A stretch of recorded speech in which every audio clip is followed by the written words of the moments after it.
हर साल मुझे वो बुलाते हैं और मैं कोशिश करता हूँ कि हर बार आऊँ। इस साल और पुराने सभी सालों की तरह मेरे लिए, तो मैं जब जोन वन में था तब की यादें ताज़ा हो जाती है।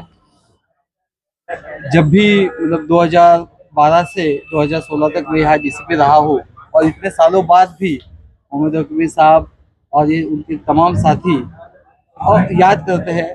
और मुझे लगता है कि जो रिश्ता पुलिस का और कम्युनिटी के साथ है, वो रिश्ता कोई एक छोटी चीज के लिए और एक किसी मौके के लिए नहीं है। वो एक लाइफ लॉन्ग रिश्ता बना हुआ है।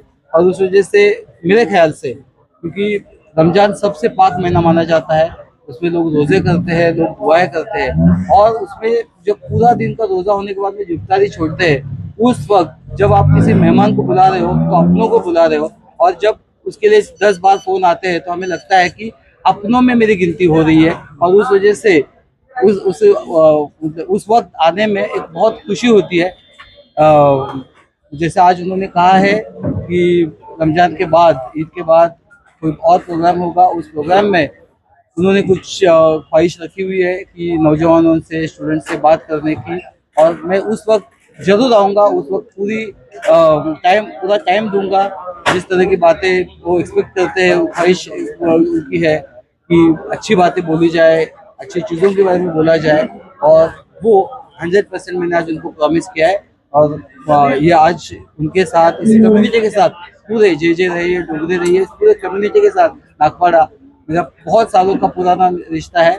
और जब ये बुलाते हैं तो उस पर और एक बार स्टैंप लग जाता है, मुहर लग जाती है। जैसे होता है ना, पासपोर्ट रिन्यू हो गया, तो मेरे ख्याल से ये मौके वो होते हैं कि जब अपना पासपोर्ट एक बार और मतलब रिन्यू हो गया आने वाले और बहुत सालों के लिए। सर, एक आखिरी सवाल है। युवाओं में खास करके आपकी पकड़ बहुत अच्छी है और युवाओं का आपकी बात का काफी असर लेते हैं, क्या वजह है? वो वजह शायद अभी इतने सालों के बाद भी इतने प्यार से बुलाते हैं, वो वजह है। और उसके बाद में हम अलग से बात करेंगे। ऐसा नहीं लगता कि आप जो है कि मेरे ख्याल से लोगों से मेरे मिलते ख्याल से हैं, मेरे सभी भाई जो बाकी सभी चीजें और नमाज वाले सब अदा करने के लिए, मेरे वजह से किसी को लेट नहीं होना चाहिए।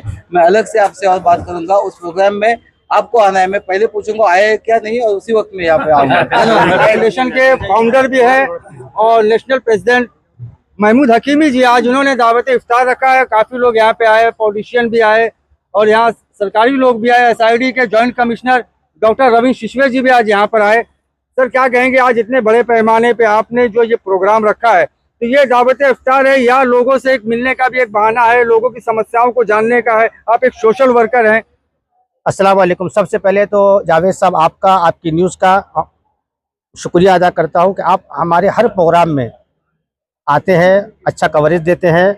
और आपने खुद देखा कि पिछले साल हमने इसी हॉल में दावत इफ्तार रखा था और उस वक्त हमारी पॉजिटिव चेंज फाउंडेशन का क़याम अमल में नहीं आया था। और हमने आपसे वादा किया था कि इंशाल्लाह ईद के बाद नई एनजीओ भी बनेगी, उसके मातहत बहुत सारे प्रोग्राम बम्बई शहर में होंगे।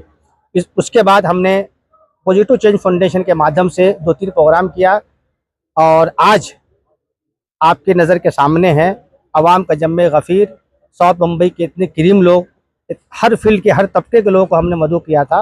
और यहाँ पे सबसे अहम बात ये थी कि हमने मुख्तसर वीआईपीज़ को बुलाया था, मतलब जिसको मेहमान खुसूसी बोलते हैं, चुनिंदा लोग को, 2 या 3-4 लोग थे बस। हमने ज़्यादा लोगों को नहीं मदऊ किया था। इंशाल्लाह ईद मिलन का जब प्रोग्राम रखेंगे ईद के बाद, उसमें हम सबको मदऊ करेंगे। और ये एक राब्ते की कड़ी भी है, लोगों से एक मुलाकात भी हो जाती है, गेट टुगेदर हो जाता है। और पॉजिटिव चेंज फाउंडेशन का मकसद ही यही है कि लोगों से राब्ता बना के रखना, उनके हाल चाल जानना।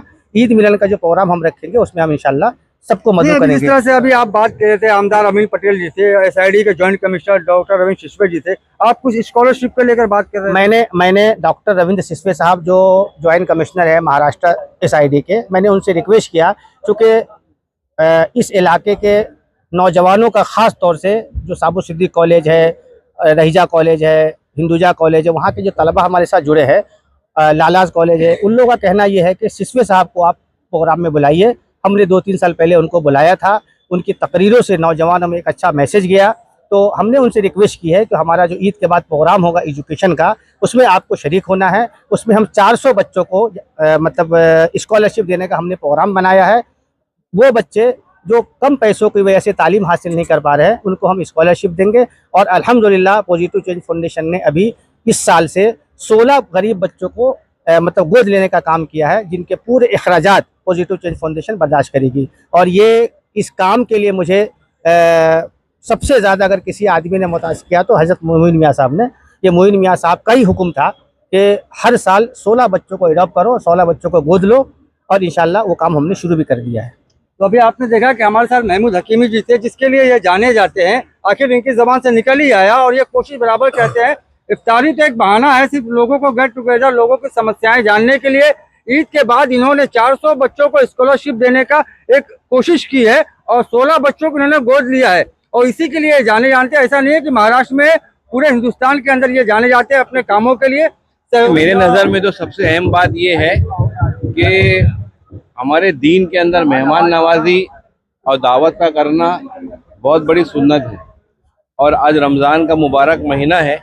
इस मौके पर हमेशा से महमूद हकीमी भाई, जो हमारे भाई हैं और इलाके की एक मौजूद शख्सियत है, और मुंबई नहीं पूरे हिंदुस्तान के अंदर समाजी और सियासी शख्सियतों में महमूद भाई का शुमार होता है।